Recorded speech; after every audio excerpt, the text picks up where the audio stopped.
అధ్యక్ష, ఇందాక గౌరవ శాసనసభ్యులు కామినేని శ్రీనివాసరావు మాడుతూ అప్పుడు అందరూ ఇండస్ట్రీ కలవడానికి వెళ్ళినప్పుడు సైకో గారిని చిరంజీవి గారు గట్టిగా అడిగితే అప్పుడు ఈయన వచ్చాడంది అబద్ధం. గట్టిగా ఎవడు అడగలేదు అక్కడ. అది మీరు అన్నారు ఇందాక, ఏదో గట్టిగా అడిగితే ఈయన వచ్చాడు మళ్ళీ కలవడానికి, లేకపోతే ఏదో సినిమాటోగ్రఫీ మినిస్టర్ కలవమన్నారు అని. ఏంటంటే అడినా అండి అవి మిగతా ఓకే, అవమానించడం ఆయన ఓకే, ఏదో ఆయన పెద్ద గట్టిగా చెప్తే ఆయన దిగి వచ్చాడంట కలవడానికి, లేకపోతే సినిమాటోగ్రఫీ మినిస్టర్ కలవమన్నా అంట.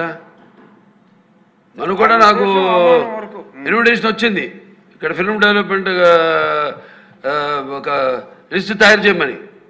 నాది 9వ పేరు వేశారు. అది ఎవరో ఈయన నేను అడిగాను కూడా, దుర్గేష్ గారిని కూడా అడిగాను, గౌరవ సినిమాటోగ్రఫీ మంత్రి కూడా అడిగాను నేను, ఎవడో అడి వేసిందని. The respect human being even be opposition our us 9వ పేరు వేశారు. ఇదే అదేదో గట్టి ఎవడు అడిగాడు, గట్టిగా అడిగితే పంపించారు లోపలికి, వచ్చి అడిగాడు కలవడానికి. Sorry, I want to clarify this. Very good. నిన్న మొన్న జరిగినటువంటి అసెంబ్లీ సమావేశాల్లో బాలకృష్ణ గారు మాట్లాడినటువంటి మాటలు, చిరంజీవి గారికి జగన్మోహన్ రెడ్డి గారు గౌరవం ఇవ్వలేదని, వారిని అవమానపరిచామని, ఇలా రకరకాలుగా ఎన్నికల్లో కూడా దాన్ని వారి కుటుంబ సభ్యులు కూడా వాడుకున్నారు.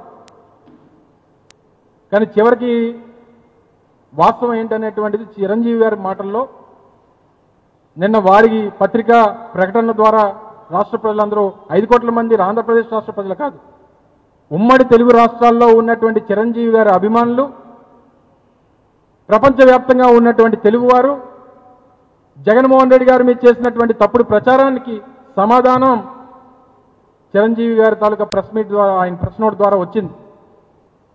మాకెవరిని అవమానపరచాల్సినటువంటి అవసరమో, లేదా పిలిచి అగౌరవపరచాల్సినటువంటి అవసరమో మా పార్టీకి కానీ మా నాయకుడు కానీ అంతకన్నా లేదు. ఎవరైతే ఆ గౌరవాన్ని పొందారో, ఎవరైతే ఆ స్వాగతాన్ని సాదరంగా స్వీకరించారో వారే చెప్పారు.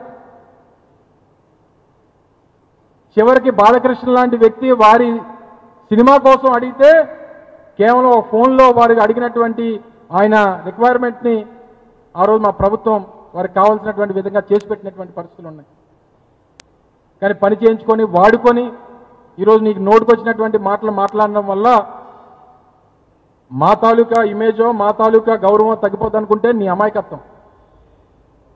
తాగి ఏది పడితే అది మాట్లాడితేనో, నోటుకొచ్చినటువంటి మాటలు చిరంజీవి గారిని అంటేనో, ఏకవచనంతో చిరంజీవి గారిని సంబోధిస్తేనో ఆయన స్థాయికి మనం వెళ్ళిపోతామని అనుకుంటే నీ అమాయకత్వం.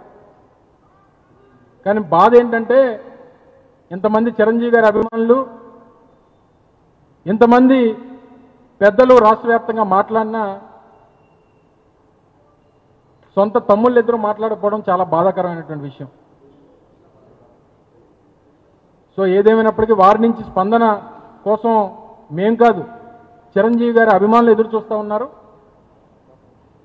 సో వారు స్పందిస్తే బాగుంటుంది అనేటువంటిది నా తాలూకా ఉచిత సలహా. Thank you.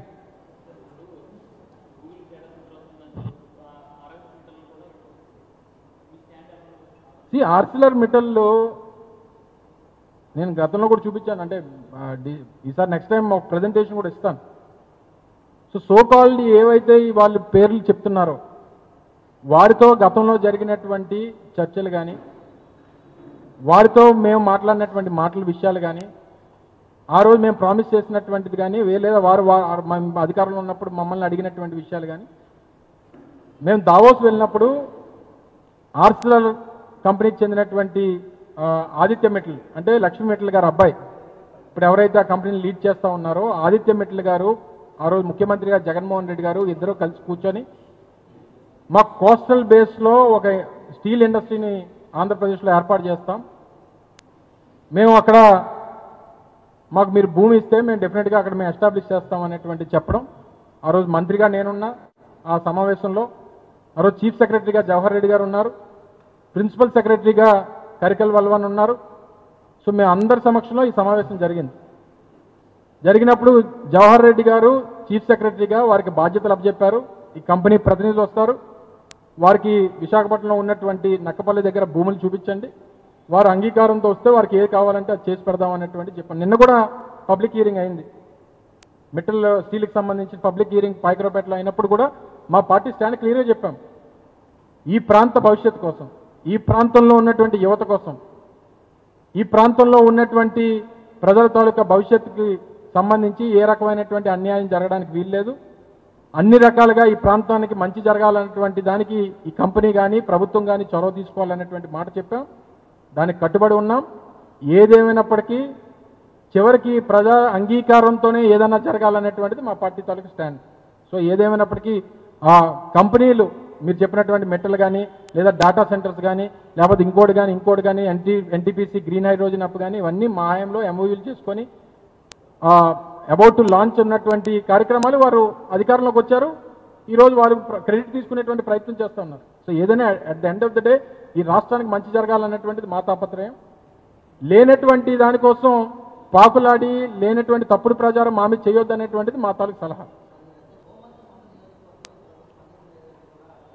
ఇప్పుడే పాయకరావుపేటలో సమావేశం చూసుకొని నేను వస్తున్నా. రాజీపేటకు సంబంధించినటువంటి గ్రామస్తులు కానీ కొంతమంది అక్కడ ఉద్యమకారులు కానీ వారందరూ వచ్చి కలవడం జరిగింది.